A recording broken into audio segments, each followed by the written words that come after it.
Okay, guys, this is an important topic that's close to my heart. Trans musicians cancel US tours over gender ID policies. In response to Donald Trump's executive orders restricting gender recognition to male and female only, several trans and non binary musicians are canceling US tour dates. Canadian artist T. Tomlinson withdrew from the All Roads Festival in Maine due to concerns about being targeted at the US border. Other artists include trans man Bells Larson and trans woman Aya Sinclair are also suspending U.S. performances. Legal uncertainties under the new policies have made touring in the U.S. financially and emotionally risky for trans performers. So let's go ahead and take a peek at this one article that I want to share with you guys, which is about Canadian singer Bells Larson.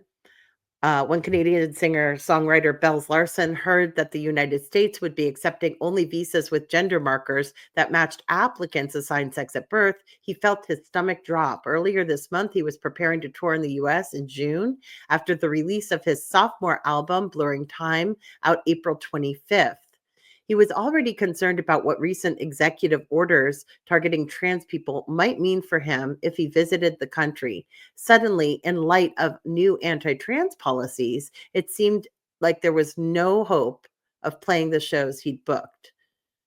So, just a week before he got this news, the American Federation of Musicians of the United States and Canada, the union that handles U.S. visas for Canadian musicians, told Larson, he should be fine as long as gender markers on his passport and visa application matched. They did. They both bear an M. But on April 2nd, the U.S. Citizenship and Immigration Services updated its policy to, quote, recognize two biological sexes, end quote, specifying that gender markers on visas should also match a person's assigned sex at birth in order to avoid delays. As a result, on April 2nd, the day Larson was supposed to drop off his application and pay a $5,000 fee, the AFM sent a follow-up email to him saying it couldn't accept his passport. Quote, we are only able to submit to USCIS identification with the same gender marker as was assigned at the time of one's birth, end quote, the email read. So he was left reeling. Does this mean I can't apply for a visa anymore? Does this mean I can't even enter the States? Larson also worried about the nature of his music could interfere with getting through customs, etc. Check out this article in The Cut. I'll go ahead and put it again, in the description. But this is a problem. This is where when we aren't practicing inclusivity, we limit our creativity, we limit our conversations, we limit our growth, we limit our intellectual stimulation. I just think this is such a dangerous road. This is so sad to see. I'm going to keep reporting on this stuff, you guys. I'm not going to let it go because so much of this goes hand in hand.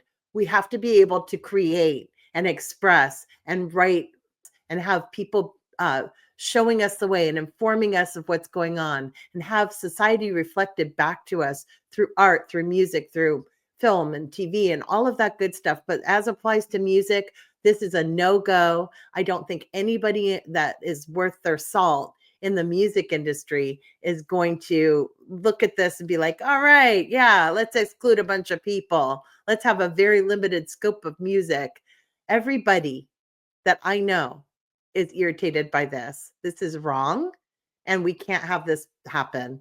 This road, it's a dangerous road. Okay, let's go to the Rock and Roll Hall of Fame inductees. I see that we have some new stuff going on with the announcement today. Rock and Roll Hall of Fame, Outcast, oh my. Here we go. The White Stripes, Cyndi Lauper, Soundgarden, Chubby Checker. Chubby Checker. Remember that song? Does anybody remember Let's Twist Again or The Twist? Joe Cocker, Bad Company. Oh my gosh. Additionally, Salt-N-Pepa, the late Warren Zevon, received the Musical Influence Award, which is great. And so did Salt-N-Pepa.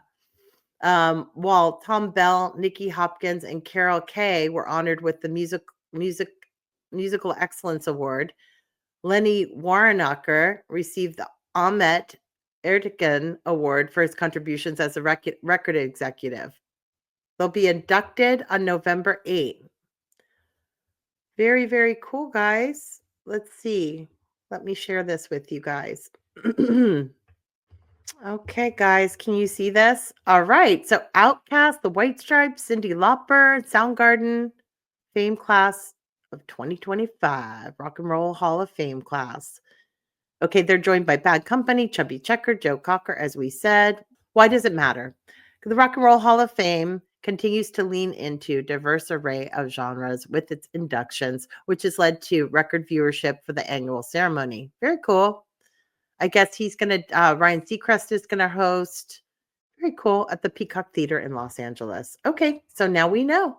So, guys, I think that's really it today. Please, please subscribe. We're almost at 1,000. Stick with me and enjoy our little outro video. Have a great day. Peace and love. Love you guys. Bye.